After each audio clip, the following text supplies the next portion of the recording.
Olá a todos, sejam bem-vindos. Esse é o nosso segundo vídeo do curso de Introdução ao Uso da Linguagem R de Programação, ministrado por mim e pelo Vitor.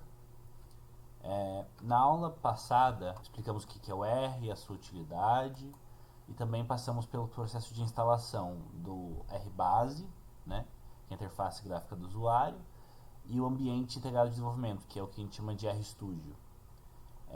Hoje a gente vai passar para o próximo passo, que é começar a mexer com RStudio, né? Eu vou apresentar para vocês a interface, como ela funciona mais ou menos e como fazer operações básicas de cálculo. Nisso a gente vai ter umas ideias também sobre como funcionam a estrutura dos dados, as operações que podem ser feitas com o R. Abrindo o R, nós temos 4 janelas iniciais, como podemos ver aqui. No canto superior esquerdo, a gente tem uma janela que a gente chama de abre os scripts. Scripts são arquivos em que a gente registra em forma de texto os comandos que são dados para o R, que a gente executa e ele faz operações de diferentes tipos, né, que a gente vai usar basicamente, né. E ele permite a gente arquivar os comandos e o processo de trabalho que a gente fez com os dados de uma forma que seja transferível para outros computadores e reprodutível. Embaixo dessa região do script, onde eu estou com o cursor agora, a gente tem o console. No console, toda vez que a gente executar uma função no script, por exemplo, aqui eu vou executar, né, clicar em Run, ele vai fazer o que? Ele vai indicar qual operação foi executada. Nesse caso ele leu o comentário em cima, executou e deu aqui o resultado. Então aqui ele fica só registrado o que foi feito, né? E se a gente quiser rodar algum código no console, a gente pode. Então 1 mais 3, Enter dá 4. Mas esse processo aqui não vai ficar registrado num arquivo como ficaria no script. Então ele se perde no fluxo depois, né? Uma grande diferença. Aqui no canto superior direito a gente tem o ambiente de desenvolvimento do projeto, que é eu vou explicar isso na próxima aula, mas a gente cria projetos e nesses projetos a gente cria objetos. E a partir desses objetos, que seriam bancos de dados, vetores e funções que a gente eventualmente cria, ficam armazenados aqui e a gente pode usar eles, acessar eles através dessa interface, né? Aqui também a gente pode achar um histórico, né, das operações feitas no console e ver algumas conexões que podem ser feitas a partir do R e alguns tutoriais do RStudio. Aqui embaixo, no canto inferior direito, a gente tem uma área que tem várias coisas. Entre elas tem, principalmente a função dela é observar a pasta que o nosso projeto está aberto. Então a gente criou uma pasta em que a gente põe os arquivos do projeto, está aqui indicado. E a gente vai explicar também como funciona toda essa parte de criação de projetos novos na próxima aula. Aqui ficam os arquivos. Na próxima aba a gente tem uma plots que são onde são mostrados os infográficos que a gente gera a partir do R. Aqui tem uma lista de pacotes também que o R pode usar. A gente pode instalar eles a partir daqui em vez de instalar de outras formas, que eu vou explicar para vocês mais para frente.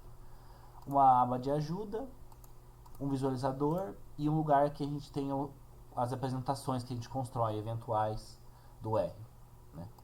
Vamos passar aqui por esse primeiro script, que é o script que eu vou trabalhar com vocês nessa aula.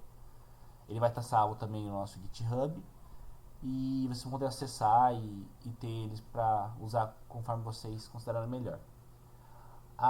Bom, aqui a gente está preocupado, eu estou preocupado em apresentar para vocês as operações básicas que a gente pode ser feita com os R's e os tipos de dados que a gente usa. O R pode ler vários tipos de dados.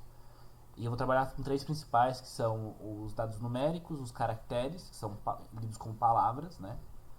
E as operações lógicas, ou os dados lógicos, que são operados entre verdadeiro e falso. Bom, como a gente pode ver aqui, a gente tem algumas linhas que estão com hashtag na frente. Toda vez que a gente põe hashtag numa linha, essa linha é considerada como comentário. Então ela vai ser aqui, quando a gente executou, ela vai ser acusada, mas ela não é um comando, ela não faz nenhuma operação, ela só é um comentário que fica registrado. E é bom para organizar o script ter esses comentários, como vocês estão vendo aqui. Isso nos leva também a outro ponto. O R é executado por linhas. Então cada comando que você dá é uma linha, e quando você executa a linha inteira. E você executa ou clicando em qualquer lugar da linha, aqui, clicando Run, cliquei bem no meio aqui, né? E executei, ele deu 4. Ou você pode clicar na linha e segurar Ctrl Enter.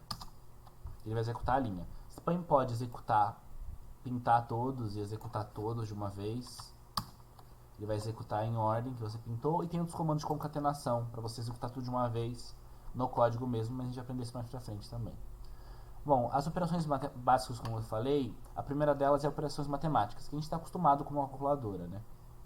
Então, a gente pode fazer operações de soma, 1 mais 3, de multiplicação, que no caso do R é usado o asterisco, de divisão, que é usada a barra aqui, e de potência, que é usada esse chapéuzinho para falar 2 elevado a 2, que é 4. A última operação, que é a raiz quadrada, ela não é feita por assim, ela é feita na forma de uma função, que a gente vai ver na próxima aula o que é. Mas por enquanto vocês podem perceber que vocês põem SQRT, parênteses, o número que vocês querem é a raiz quadrada, e ele vai gerar a raiz quadrada quando você opera o comando. O segundo tipo de dado são dados de texto, que a gente chama de caracteres. Para o R identificar que esses dados são dados de texto, você tem que pôr eles entre aspas. Então se eu clico Ctrl Enter e Oi, ele só vai reproduzir o Oi aqui. O 2 aqui, note que eu pus aqui o 2, ele está lendo 2 como um caractere, não como um número, porque eu pus entre parênteses. Tanto é que se eu faço 2 vezes 3 entre parênteses, ele não dá 6, como se fosse um número. Ele dá 2 vezes 3, porque ele está lendo isso como se fosse um texto, né? Aqui também, e aqui é curioso, por exemplo, o 2 está entre aspas, perdão, e está somado a um 2 que é numérico. Ele vai dar erro, porque você está somando um dado numérico e não numérico. Eles não são tipos comparáveis. E o terceiro tipo de operação são operações lógicas, que eles indicam verdadeiro e falso com base nas comparações que a gente faz pelos operadores lógicos. Então, igual, diferente, maior, menor. Ele vai dar de acordo com os lados da comparação se é verdadeiro ou falso aquela relação. Por exemplo, 2 é igual a 3, a gente usa o igual duplo, porque o igual único ele tem um outro papel que a gente vai ver na próxima aula. Você tem que usar o igual duplo. É falso, 2 não é igual a 3. 2 igual a 4 dividido por 2? Sim, porque aqui, vejamos, ele opera a operação de um lado, que no caso é 2, está ali o número. Do outro lado tem 4 dividido por 2. Ele faz essa operação e depois compara o resultado. 1 é maior que 0? Sim. 7.1 é menor que 7.2? Sim. E aqui, o exclamação e igual é o que a gente usa para se referir à diferença. Então, 7.1 é diferente de 3? Sim. Então, a gente pode ver isso. Para os dados numéricos, para os dados de caractere, a mesma relação funciona. Por exemplo, olá é igual a pai? Falso, porque não são as mesmas letras na mesma ordem. Então, por mais que ele considere a palavra inteira, ele vê dentro desse caractere quais são as letras e qual a ordem delas, né? Para a gente saber. E também o número de letras dentro de cada caractere, né? Oi é diferente de não? Sim, é diferente, porque oi tem 2 letras, o não tem 3. Papa é maior que pai? Sim, porque tem 4 letras. Olá é menor ou igual? Sim, ele é menor ou igual a papa. Então também tem a relação de tamanho em relação às palavras. Dá pra ver bem como o R trabalha com esse tipo de dado. Em último lugar, eu vou passar para vocês uma operação que é uma função. Então ela não opera da mesma forma simples. A gente vai ver o que é uma função na aula que vem, mas por enquanto ela também é uma operação básica. Então o que é uma... é o que a gente chama de partícula if e else, né? O se e o então, em português seria. Ela tem o papel de criar caminhos de processamento de acordo com condições, né? Então você cria condições, se a condição for satisfeita. Então daí lembra se ela foi verdadeira ou falsa. Lembra das operações lógicas que a gente acabou de ver. Se ela for da verdadeira, vai fazer uma coisa. Se ela for falsa, aquela condição, no caso, ela vai para outro caminho. Então aqui a gente pode ver a estrutura inicial dela, isso. A gente tem o if, entre parênteses, uma condição inicial. Se essa condição for satisfeita, for true, verdadeira, a gente vai executar o que tiver nesse pedaço. E daí termina. Se for falso, inicialmente, a gente não executa nada. Mas se a gente insere essa segunda função, else, que é o EC, ele executa o falso aqui. Vamos ver aqui um exemplo. Se 5 maior que 3, 5 sempre é maior que 3. Imprima maior. Se ele for menor, imprima não maior. Se ele não for maior, no caso, né? Porque ele pode ser igual também.